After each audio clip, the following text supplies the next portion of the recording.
La Côte d'Ivoire est l'une des économies les plus dynamiques de la planète, avec une moyenne de 8% au cours de ces 7 dernières années. Elle affiche l'un des taux de croissance les plus élevés au monde, loin devant ses voisins de l'UEMOA, l'Union monétaire des États d'Afrique de l'Ouest.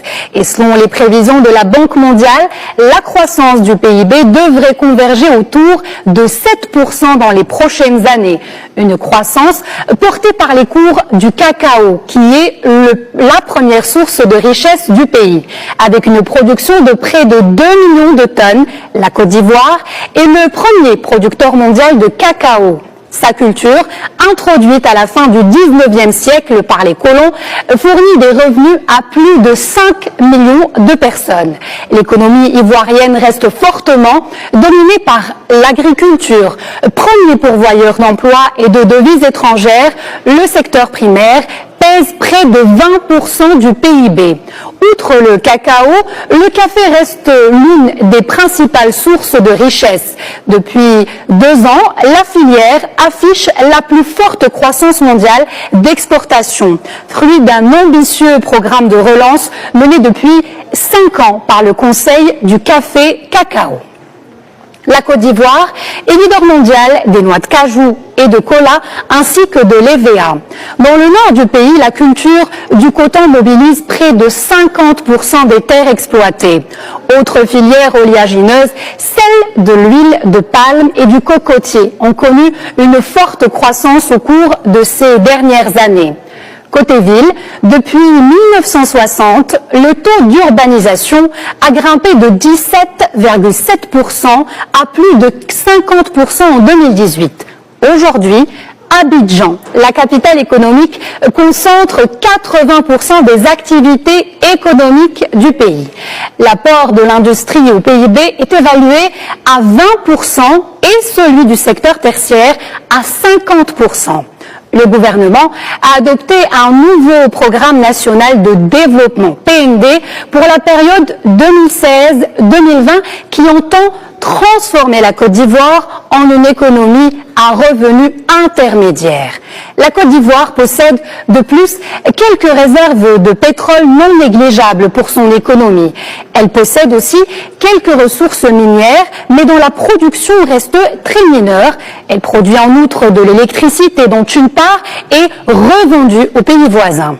La Côte d'Ivoire reste un poids économique important pour la sous-région ouest africaine. Elle représente 39% de la masse monétaire et contribue pour près de 32% au PIB de l'Union économique monétaire ouest-africaine, l'UEMOA.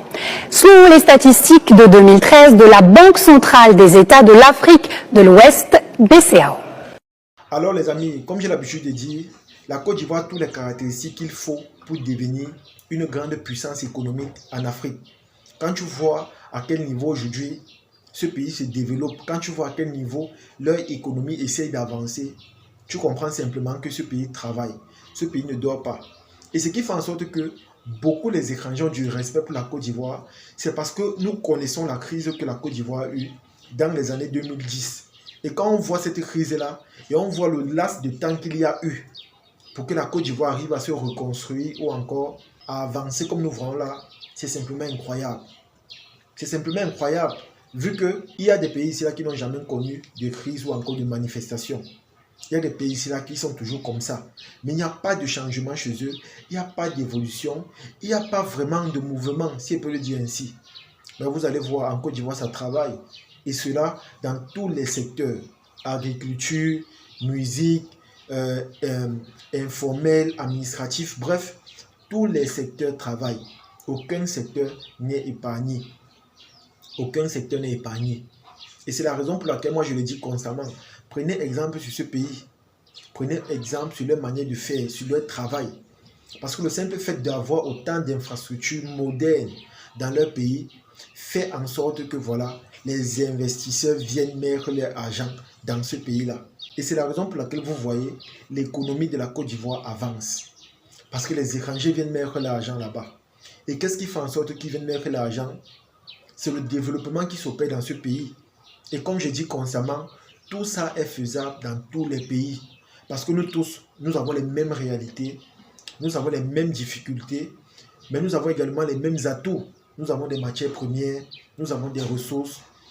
Mais comment nous exploitons cela? Comment, les amis? Comment? Voilà, par exemple, en Côte d'Ivoire aujourd'hui, presque tout le monde veut venir investir. Les gens ne partent pas investir dans leur pays, mais ils se déplacent pour partir investir en Côte d'Ivoire. Imaginez un peu. Imaginez la fiscalité, la normalité, l'informel, tout ce qu'il faut comme paperasse pour créer une entreprise ou encore pour avoir du crédit dans le but d'implémenter une entreprise en Côte d'Ivoire. C'est tellement facile et simple. Mais vous allez voir, dans certains pays où c'est difficile de se développer ou encore d'avancer, pour créer une entreprise, c'est tellement dur.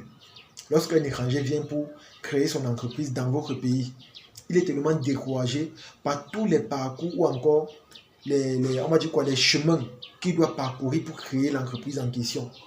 Pour finir, il abandonne. Vous allez voir, il part ici, on lui demande quel papier. Dès qu'il finit de faire ce papier-là, il part là-bas, on demande un autre papier. Et ensuite, il part encore là-bas, on demande un autre papier. Et comme ça ne suffit pas, parfois même on demande de l'argent, comme on dit souvent le choco, pour faciliter la création d'une entreprise. Quand ils voient ça, ils sont tellement découragés au point où ils finissent généralement par abandonner. Et parfois même quand ils réussissent à créer leur entreprise, et ensuite il leur faut du crédit pour développer cette entreprise. C'est comme ça qu'on les tourne. Pendant des années, on les tourne. Ils finissent par être découragés. C'est comme ça qu'ils finissent par abandonner. Et pourtant, ce que vous devez mettre en tête, c'est que avoir des gens qui viennent investir dans votre pays, jusqu'à créer des usines ou encore, je ne sais pas, des grosses entreprises, c'est à votre avantage. C'est un atout pour vous. Parce que ça crée de l'emploi pour la population locale. Ça crée de l'emploi pour la population locale. C'est un atout pour vous. C'est une fierté, si je peux le dire ainsi. Lorsque vous voyez les grandes puissances dans le monde entier, la Chine, Dubaï, les États-Unis, le Canada, presque tous les pays, la Russie, les gens sont venus investir leur argent là-bas. Et ça a facilité le développement de l'économie du pays en question. Pourquoi c'est tellement difficile pour vous de copier également l'exemple que vous voyez à l'extérieur? Pourquoi c'est tellement difficile, les amis? Pourquoi c'est difficile? C'est la raison pour laquelle moi je dis constamment, la Côte d'Ivoire a compris. Ils ont compris, les amis, parce qu'ils sont simplement en train d'adopter le système administratif de l'étranger, c'est-à-dire le système des pays développés. C'est ça qu'ils sont en train d'implémenter dans leur pays et c'est ça qui fait en sorte que leur économie avance ou encore se développe de jour en jour. Lorsqu'on voit les budgets annuels pour l'année 2025, quand tu vois pour la Côte d'Ivoire, le Sénégal et du Cameroun, tu es simplement choqué. Lorsque tu vois ça, tu es simplement choqué. Vu que le budget annuel de la Côte d'Ivoire, c'est le double du Cameroun. Et pourtant, il y a de cela quelques années, on dépassait le Sénégal.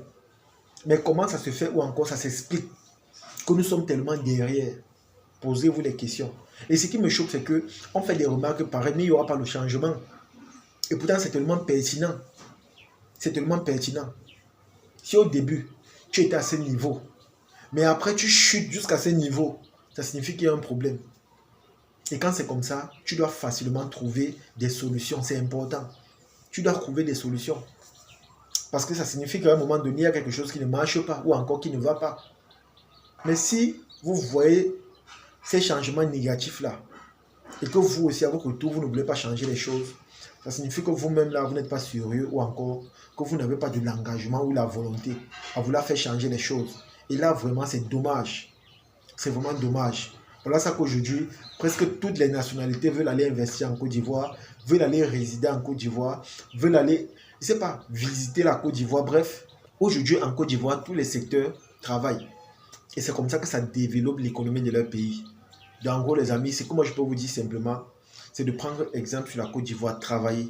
C'est la raison pour laquelle on vous choisit pour nous représenter dans le monde entier. C'est pour cette raison-là.